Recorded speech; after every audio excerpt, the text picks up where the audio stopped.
Hello everyone, this is Pooja, son here for the CS300. Today I'm going to explain about my main skills experiment number 6, which is an activity diagram. Activity diagram nothing but basically consists of some initial and final states, consists of number of states and go through some under conditions.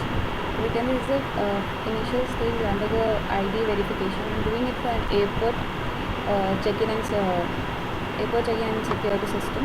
Basically, this is the initial stage. We'll go for the ID verification. Another will, if the ID verification if it's valid, then it will go further. If it's invalid, we will move to the end state. Since if it's a valid, they will go have a check-in, and then after check-in, the boarding pass will be given, or the weight checking will be there. And in that weight checking, if it's more weight checking will be there, then have to pay extra, else they can go for the boarding pass. Here you can see after the boarding pass, here you can see after the boarding pass has been given, they will check if go further for the security system. If they pay, if they have more weight, they will go for the they have to pay extra, then they'll move for the boarding pass. Else they will if their weight as per the required weight is less, then they can directly move for the boarding. Directly they'll get the boarding pass. Then if they further they'll move for the security check-in. If they are allowed, since they are not carrying anything which is not supposed to be carried, then they directly move to the boarding. Else if they are carrying something which is not supposed to be carried, not allowed things, then the removal of things will be occurred, and then further they'll move for the boarding, and this leads to the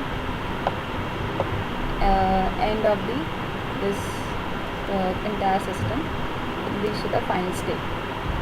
That's all in your casetools experiment numbers. There's one more diagram related to swim lane.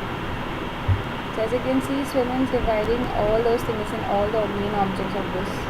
So further here in this airport check-in and security check-in.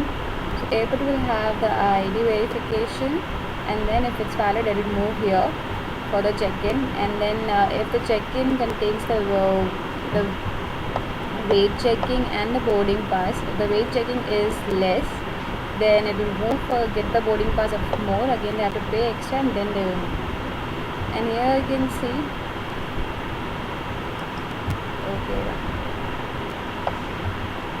then they will move the boarding. Then they'll get the boarding pass. And if the boarding pass, after getting the boarding pass, you get move again to the security. The allowed things have been removed.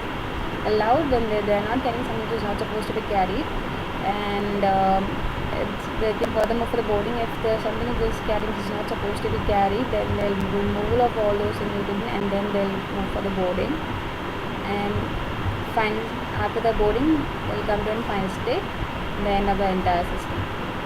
That's all in our case tools exercise, the activity diagram with swim lane and Thank you.